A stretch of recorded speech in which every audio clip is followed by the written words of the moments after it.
Oklahoma. It is 9:12, and each month here on KOCO 5 News at 9, we like to bring in our city's leaders to address the issues important to you. And from recently passed Oklahoma City budget to more exciting things like the Women's College World Series, we have a lot to get to with OKC Mayor David Holt. Mayor Holt, welcome in. Great to see you. Thank you for having me. Good morning. And I have some quibble with this intro. What do you mean that the Women's College World Series is more exciting than the city budget? How dare I? How dare I say that? You're right. The budget can be very exciting too, because exciting things are happening in our city. Yes, so I'll give you that. Yes. I'll give you that. But first, I want to start with a big congratulations to you. You were just elected president of the U.S. Conference of Mayors. So tell me a little bit about that. Right. So the U.S. Conference of Mayors speaks for all mayors in all cities. It's got a great history, nearly a century old. I've been pretty active in it, and it's given certainly me and Oklahoma City a lot of platform to speak on behalf of people who live in cities, which I certainly argue is, it's factually true that it's most of the people in the United States, and I certainly argue that cities are the cultural and economic engines. So I was elected president to begin in 2025. Technically right now, as we sit here, I am the second vice president.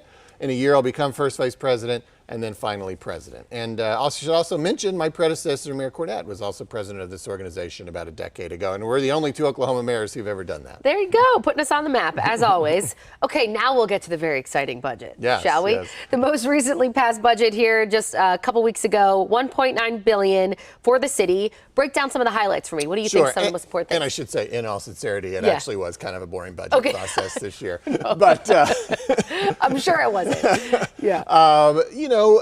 A budget in for a city is largely people, and it's largely going to be pretty static. I mean, you're going to do what you did the year before for the most part.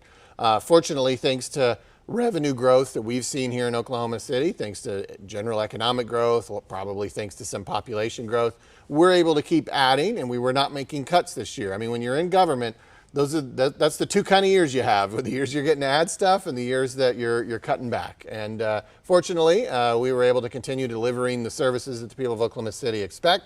And we made, at the city manager's recommendation, little additions kind of throughout. There was no one big thing that we added. But when you have 5,000 city employees and you provide as many services as we do, there are always little ways you can improve across the board. And we were able to do that. There was some talk, I recall, about some council members suggesting that some funds should go toward each specific ward to address issues in each specific ward. Was there any forward movement on that? That is really not the form of government that we have. Okay. Like we have a form of government where the mayor and council are kind of serving as a board of directors, and the city manager is in operational control of the city. And so I don't think, I wouldn't support it, and I don't think that a majority of the council would want to shift towards a system where council members sort of individually control earmarks. I think that's a very political process.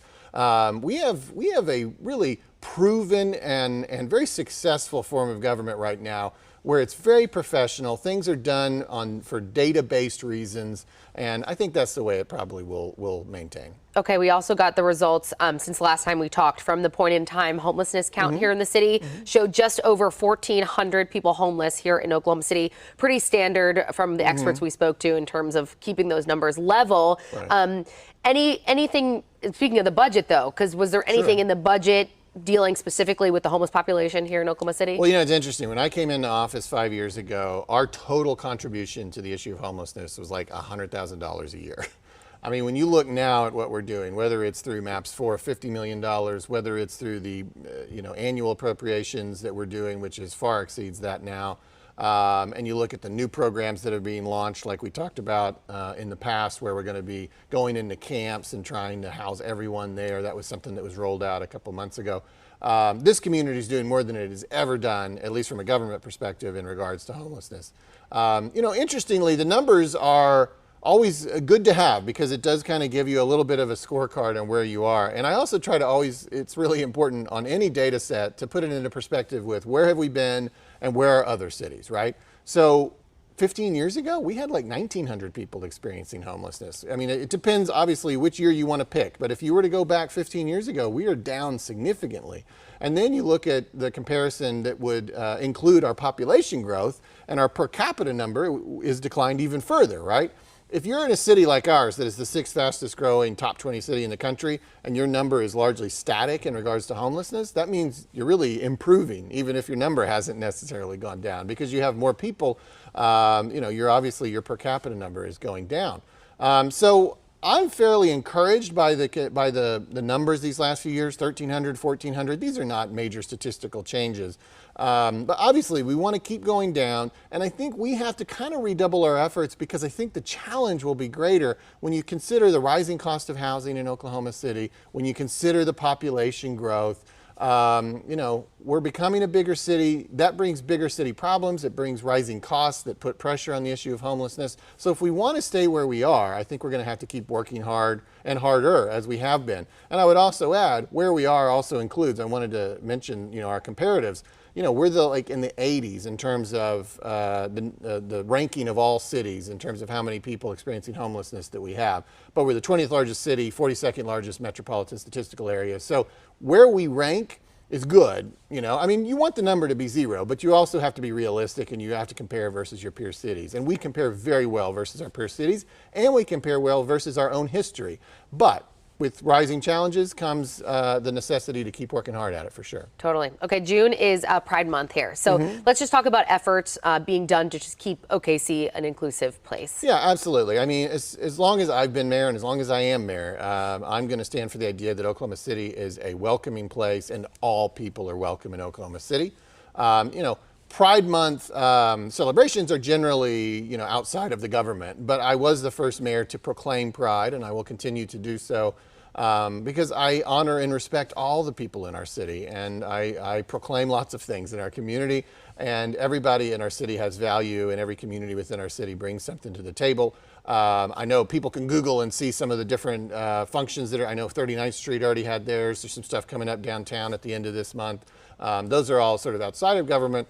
But it is under the umbrella of inclusivity that we stand for in Oklahoma City. We didn't become the 20th largest city in the United States by not welcoming people, and we want to continue to do that. Women's College World Series will end on this. So exciting, but we're sooner. But just like events like this, it just must go so far to put us on the map, continuing our growth. Oh, absolutely. And then also like efforts to keep attracting big events like that, right? This specific event obviously has turned into an amazing thing for our community.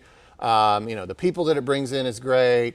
The TV coverage is great. The fact that all spring long, ESPN is talking that all these young women are on the road to Oklahoma City. Yeah. We love that, right? Cool. So, but I would point out to people, these things don't just happen on their own. This was a very specific investment that our voters made in 2017 to invest in this stadium, which has now secured this event through 2035. And it was about $40 million, right? It was a real investment.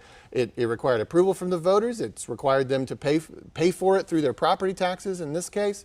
But when we have invested in sports facilities specifically, but all things really, we have enjoyed a payoff time and time again. River sport, we're now one of the canoe kayak capitals of the world. Thanks to the MAPS 3 investment there. With the softball investment, we truly are the softball capital of the world, and we have the finest softball facility in the United States and probably the world. And we're going to have a conversation later this year about investing and making sure that we maintain our status as a major league sports city. And every one of these things does require a commitment from the people of Oklahoma City, but I think people should rest assured as they make those commitments and they consider making this potential commitment to retain our status and our relationship with Major League Professional Sports that it has paid off every single time. We have never had anything that turned out to be a bust, and the Women's College World Series is a perfect example. Mayor Holt, as always, great to see you. Thanks so much for coming on today. Thank you. We appreciate your time.